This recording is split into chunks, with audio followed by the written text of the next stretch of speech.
to your classwork worksheets. When we're done, this is going to go into the classwork section of your binder. For some of you, that may be a purple section if you use my dividers. We're going to fill in some vocabulary first. So integers, those are the set of positive whole numbers, their opposites, and zeros.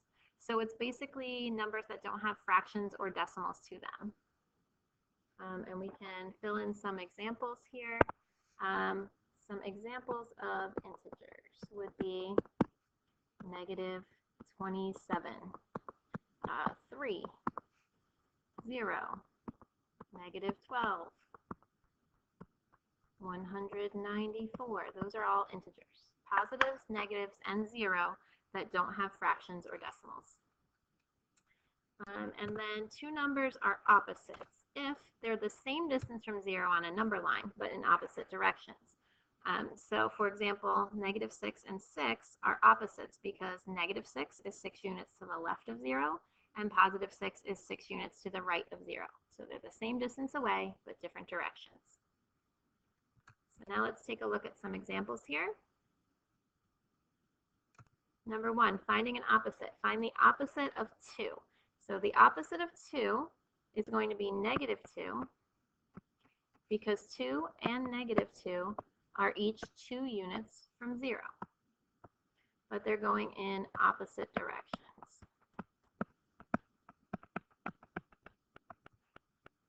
So negative 2 is to the left, positive 2 is to the right, but they're opposites because they're both 2 units away, like you see on this number line here.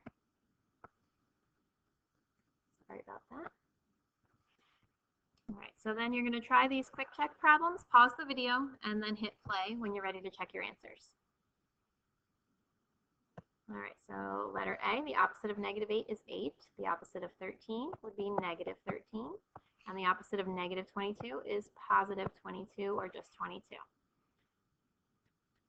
Hopefully you noticed that if it was negative, you switch it to positive. If it was positive, you just switch it to negative. And then you can go ahead and flip your paper over for the next part.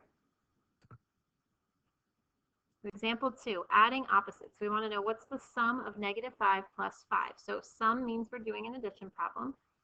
And you can see from the first number line that negative 5 and 5 are opposites because they're each 5 units away from 0. And then when we have to do adding on a number line, if you look at starting at 0, move based on the first number. So first we're going to have negative 5. So we're going to start at 0, move to the left for negative 5. And then we're going to move based on our second number. So it says plus a positive 5. Positives are in the right-hand side, or going to the right. So you're going to move 5 steps to the right. And that's going to bring you right back here to 0 again. So that's called an additive inverse because it's kind of like adding undoes it. You get back to 0. So additive inverses are going to have a sum of 0. Negative 5 and 5 are opposites, as we said before.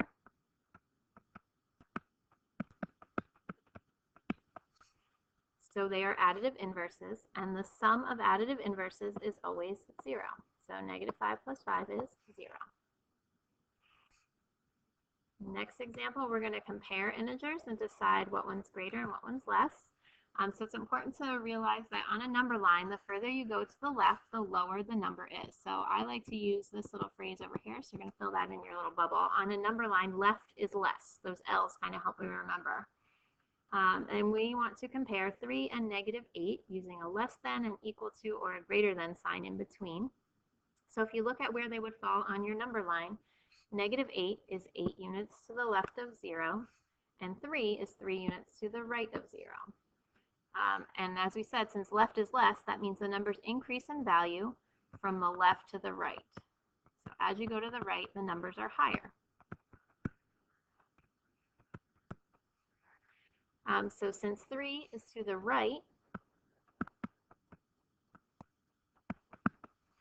of negative 8 on the number line, 3 is greater than negative 8. So it's the larger one. I'm sure you've heard like alligator eats the bigger number to help you make sure you place your sign facing the right direction. All right, so then what you want to do next is try these quick check problems, pause the video, and then hit play when you're ready to check your answers. 2A should be 0. because you're adding opposites there.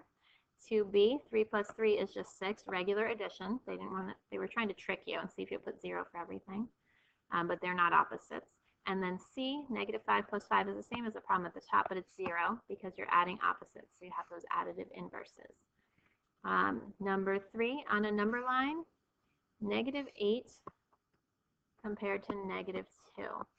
So if you think of your number line, and you have 0 here, and we want to look at negative 8 and negative 2. So negative 8 is going to be 8 units to the left. Let's say that's about here. Negative 2 is only going to be 2 units to the left. So negative 8 is further to the left, which means it's less, and then negative 2 would be greater. So you want a less than sign in between there. Rewriting your list in order from least to greatest, you should have gotten the furthest negative is going to be the lowest. So the most negative number there is negative 11, then negative 8, negative 6, so you're working your way up to 0, negative 5, negative 2, 0, and then you're working your way up past 0, so then it's going to be 2 and 7. And number 5, the following low temperatures were recorded in Moscow one week last December. Which day was coldest? So you want the one that's the furthest into the negatives, the most below 0. And it doesn't tell us the days of the week, but the lowest temperature there would be the negative 17 degrees. That should be it for this worksheet. Put that in your classwork section of your binder. And then on your Chromebook, you're going to go to either of the next 2 links. They are games to practice comparing integers. So you're going to work on those until the end of the period. And your homework is that reteaching 1-1 sheet. So have fun playing the game, and I'll see you next class.